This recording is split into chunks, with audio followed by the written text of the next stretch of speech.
Really hard to tell. It's really hard to see 4x4ing from a video. Yeah, if you ever want to catch a video when you're off-road, the GoPro cams.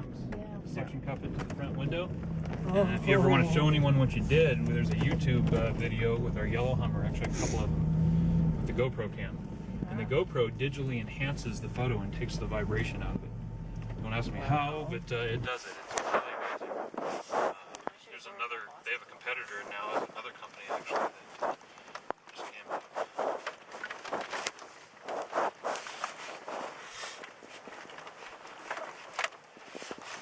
Alright, so just want to make sure everything's secure, especially cameras. I'm going to do a little teeter here on the way down. What it does is, when it does teeter, it leans to the left. Sometimes it'll rock back and forth. You get the right rear tire about a foot off the ground. You guys ready? Here we go. We'll let our floor drop out right about here. Alright.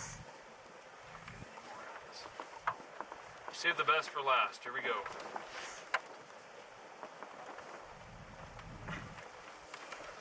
Just let me know when to stop.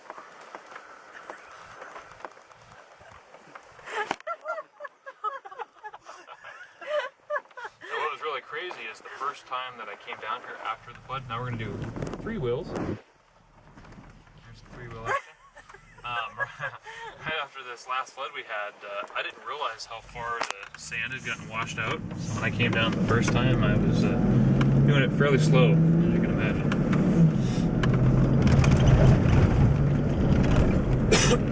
Now on real clear nights, you can see the Milky Way out here if you're north or south of Page. Horseshoe Bend parking lot's a good spot to go to view the stars. About 2 weeks, 2.5 weeks ago, I saw the International Space Station again. So that was really cool to see, and I've seen that a few times. There's our Hummer half pipes again. Yep. Been there, done that. So we're going to go a little bit higher this time. Skip this one so we can get our speed up for this next one here. This one I gotta dodge the rocks. Slide down. We'll have a couple more we'll do at the end of the washer.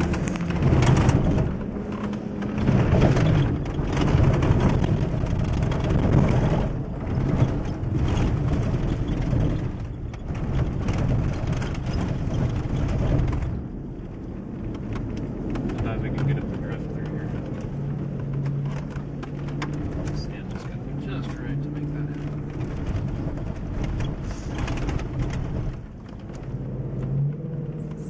Yeah, it's still a little damp from the rain. Sometimes it'll potentially.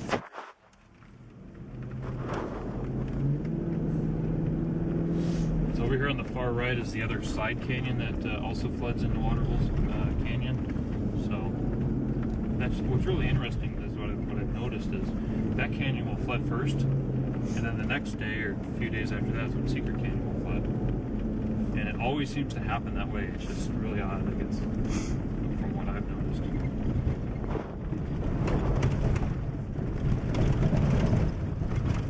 Alright, more Hummer half pipes. Each one's always different too. This one here, this one.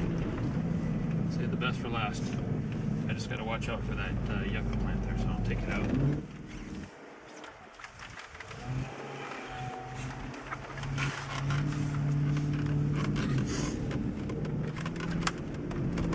I have a couple bumps on the way up here. Now when it's, if we come out here right after it's rained, it doesn't take as much effort to go up and down the sand dune, believe it or not.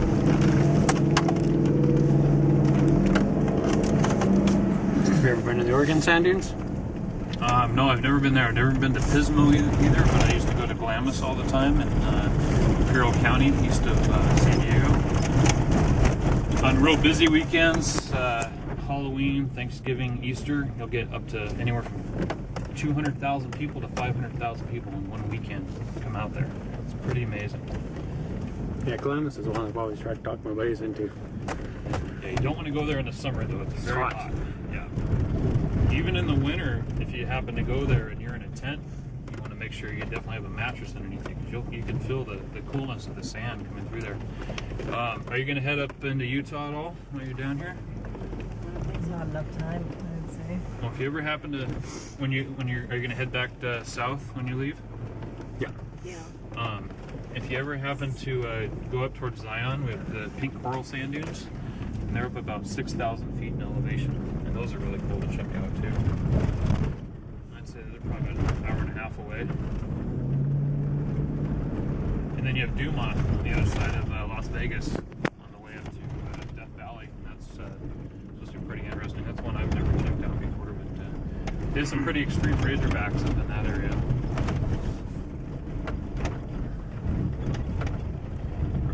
Glamis is a little bit farther to drive than where I used to live. I used to be able to get there in just a few hours. Okay, here we are back to the 42-degree incline. Everyone have their seats back, trays in the upright position.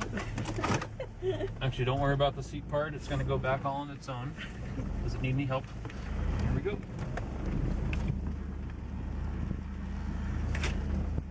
Scenery, looking up at the bright blue sky this time. It's like doing a wheelie. Just imagine 18 degrees steeper than that. I've done it. Pretty amazing. We'll disengage our rear locking differential. Back into 4-wheel high. Ready to do it backwards now? Just kidding. You know we would have let you do that. I won't even let myself do it. That's the problem. Sometimes we get a little teeter though on the way down here, but after the teeter we've done, this will be just a walk in the park.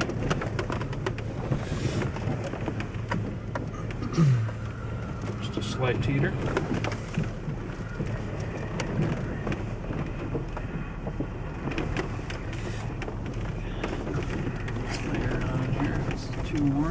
So did you say your wife took the course as well? Yeah, she also went through it, and a good friend of mine went through it, so we all got to experience it. Nice. And Does she ever get to drive a Hummer now since? Yeah, she occasionally, I take her out here a few times, and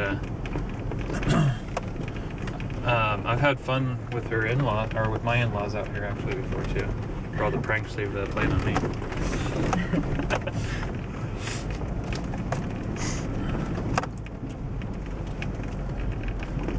Yeah, we had fun going down that 42-degree decline. They had no idea what was coming. Neither did we. Sometimes if you happen to have a Hummer in front of you, coming in or coming back out, you kind of get a preview of what it looks like, which is pretty cool. And then if you ever want to show anyone, there's videos on our website, same video that we show in our shop there. But the reason that we went to this course in Las Vegas was not every Hummer dealer had an off-road course like Range Rover does, or Land Rover does. So we realized that, hey, we should just, go for the Vegas for the weekend and do the Automotion as a promotional thing that General Motors did.